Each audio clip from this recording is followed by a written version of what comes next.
Tumaas ng presyo ng ilang bilog na prutas sa Divisoria habang papalapit ang pagsalubong sa bagong taon. May ulat on the spot si Maki Pulido.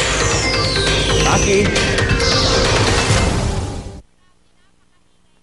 Lalo na dito sa mga bangketa ng Divisoria dahil maliban dun sa mga prutas na nabanggit mo, talagang usong-uso ng bentahan itong mga torotot o air horn kung tawagin nga ng mga vendors. Gusto ko nga sana nagbaon ako para ipakita sa inyo. Etong maliit na torotot na to, papakita ko lang eto 30 pesos to.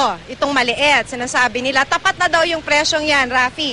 Eto namang medium size, ito naman, itong medium size na to, 50 pesos naman daw. Pero ang pinakamahal na nakita ko sa mga torotot na binebenta dito sa Divisoria, ito. 80 pesos daw to, tapat na. Sinubukan kong tumawad, pero 80 pesos daw to. Subukan natin ngayon, Rafi, kung gaano nga ba kaingay to, At para maramdaman nyo rin kung gaano nga kaingay sa mga bangketang to. Tingnan mo.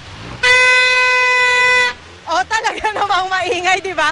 Para nga daw busina ng bus. Kaya nga sabi, kung gusto mong rin lang naman mag-ingay para mapalaya si mga masasamang espiritu sa bahay mo, magtorotot ka na lang. Pero sabi nga ni DOH Undersecretary Eric Tayag, kung ayaw mo magtorotot, huwag kang magpaputok mas mag-Gangnam style ka na daw. So maliban dito nga sa mga torotot na to, nagkalat na rin yung mga binibentang prutas, katulad ng mga nabanggit mo.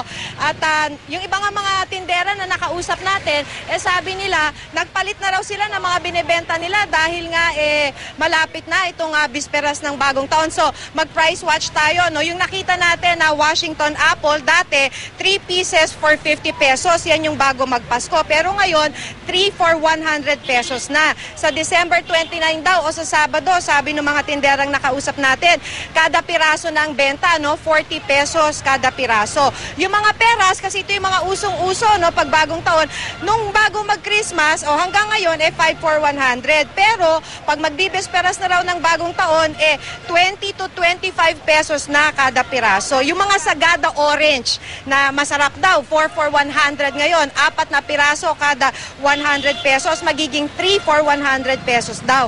Yung mga grapes, alam mo nung nag-iikot tayo dito, Rafi, bago magpasko, binibenta nila to ng 100 pesos per kilo. Pero ngayon, sa pag-iikot natin, kaninang umaga, binibenta na nila ng 140 pesos per kilo. Pero pagka malapit na daw yung bisperas ng bagong taon, sabi nga nila simula sa Sabado, magiging 180 pesos na to. Ganon din yung presyo ng longgans. Ngayon yung mga kastanyas na nakita natin, dati binibenta nila ng 260 pesos, ngayon 280 pesos na. Pero yung mga tindera at tindero na nakausap natin, sabi nila hindi naman daw gagalaw yung presyong to. So kahit na magbisperas ng bagong taon, 280 pesos per kilo pa rin daw nila ibebenta itong mga kastanyas, Rafi. Pagka mag-seasonal talaga ng bagong taon Obligado tataas talaga yung presyo.